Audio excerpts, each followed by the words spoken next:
Are you prepared to learn the truth about UFOs and God?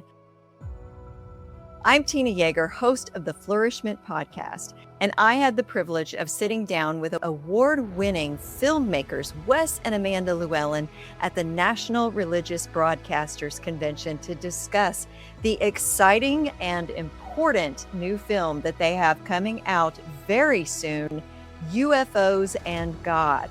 I can't wait to share all of the critical insights that may surprise you, which they reveal in this interview. Make sure you listen and watch all the way to the end and don't miss a single eye-opening thing. Welcome, Wes and Amanda. I am delighted to have you on Flourish-Meant today. I've been looking forward to this interview.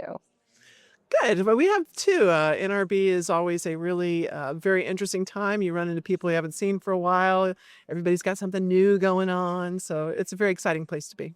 So let's dive into our topic on how it's important to discern what culture says versus what's true. You have been working on a project called UFOs and God, and culture and some Christians believe UFOs are real. Why is that a problem? Well, they are real, but the question is, what are they? A lot of people believe they're little men from outer space. We don't believe that. And definitely after doing the documentary and the research we've done, we do not believe they're little men from outer space. The incredible chance that they're from outer space is the statistics are so crazy. As we say, it'd be like finding the one black grain of sand on a white beach. It is just impossible. They are interdimensional. That's what the scientists are calling them now. The scientists that do this research, they're calling them interdimensional.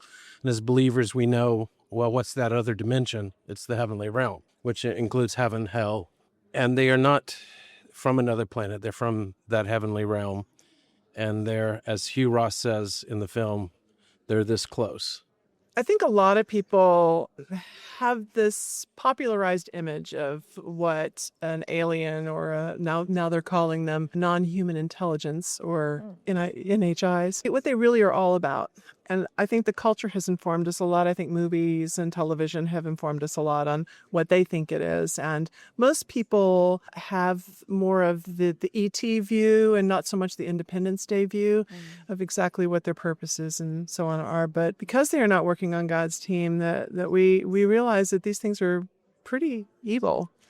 And that by and large, people are not improved. Their lives are not improved with having an experience with NHI. So if someone is inclined to believe an NHI is actually an extraterrestrial being, is there a harm in believing something like that and just accepting that? And you have a background in deliverance ministry, so Yes. I know that you can speak to this issue and why this is important to understand. One of the biggest things, and a lot of people who say that, well, I'm looking at the science and the odds are that, the whole, billions and billions life out there. And it's like, yes, there are billions of stars, there are billions of planets revolving around those stars, but the actual astronomical understanding of the math that goes behind predicting the probability of any kind of intelligent life is so tiny that you can't even really comprehend it.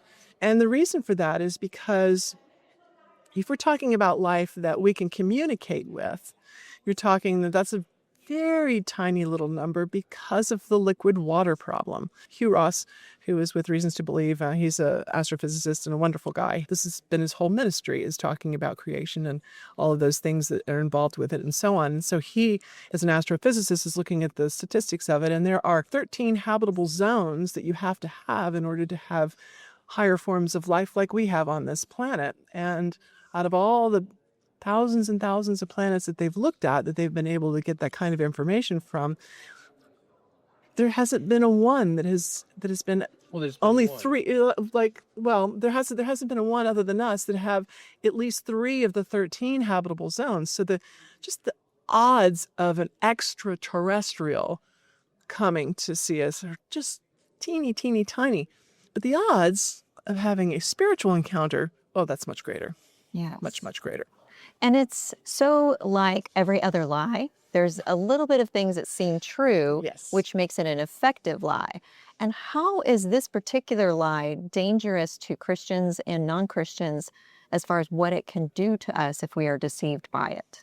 I think the biggest issue is that it gets your concentration and it gets your eyes and it gets your mind off of the things of God and Christ. Their goal is to reach us any way they can.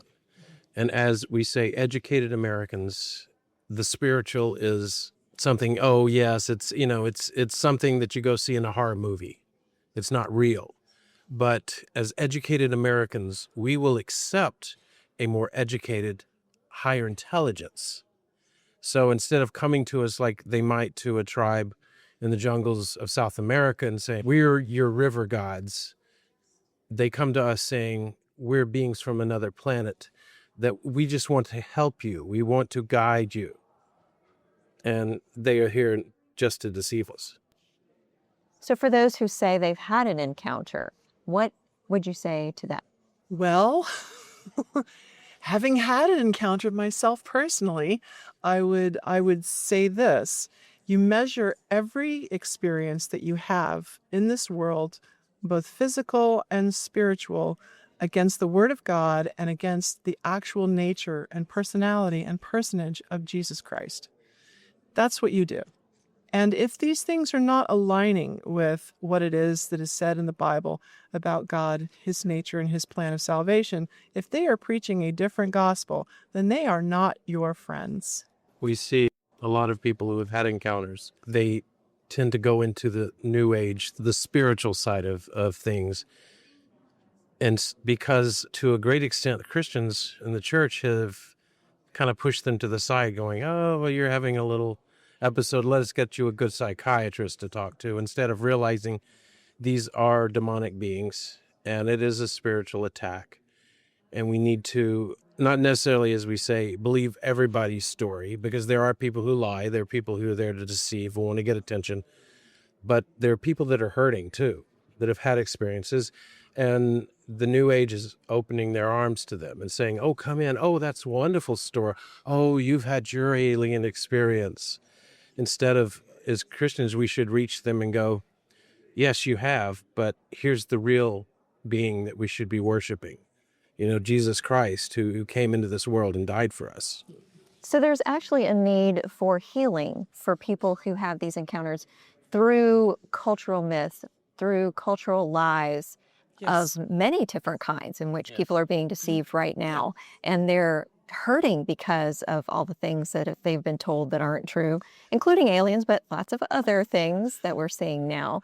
How can the church better be compassionate and truthful at the same time at reaching people where they are? I think one of the things that you do not want to do is to discount someone's experience. You haven't had the same experience that that person standing in front of you has had. And so therefore you don't want to discount what they are saying. What you do want to be able to do, however, is to say in a loving way, what has changed your life about this? What do you now believe? This is what the truth is.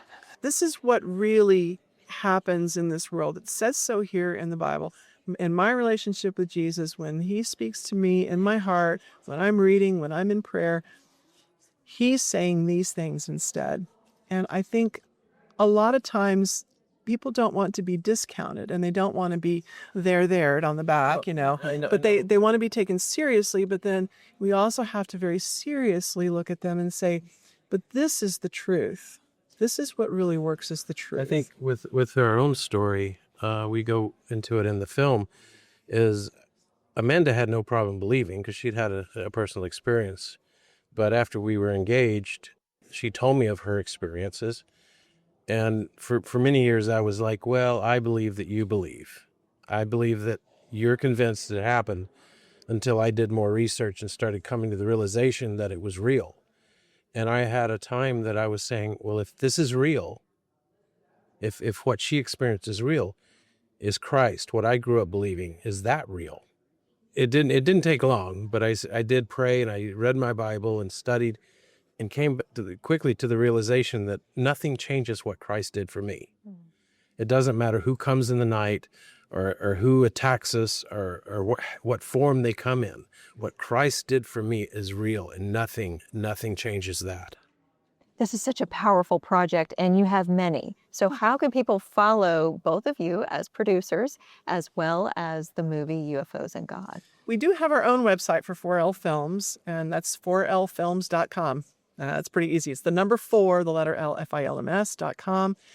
We have another project called Struck. It is the life story of John D. Morris, who was a geologist and an Ark explorer, intertwined with the account of Noah from the Bible. So we are comparing these two men and their obedience and the ability to hear from the Lord and do what he says. And that's Struck.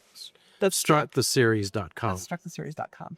All one word. And then UFOs and God? UFOs and God is this project. Is this project, and that is UFOsandGod.com. Yeah, UFOsandGod.com. Fantastic. Thank you so much for being on the show today. Oh, absolutely. Absolutely.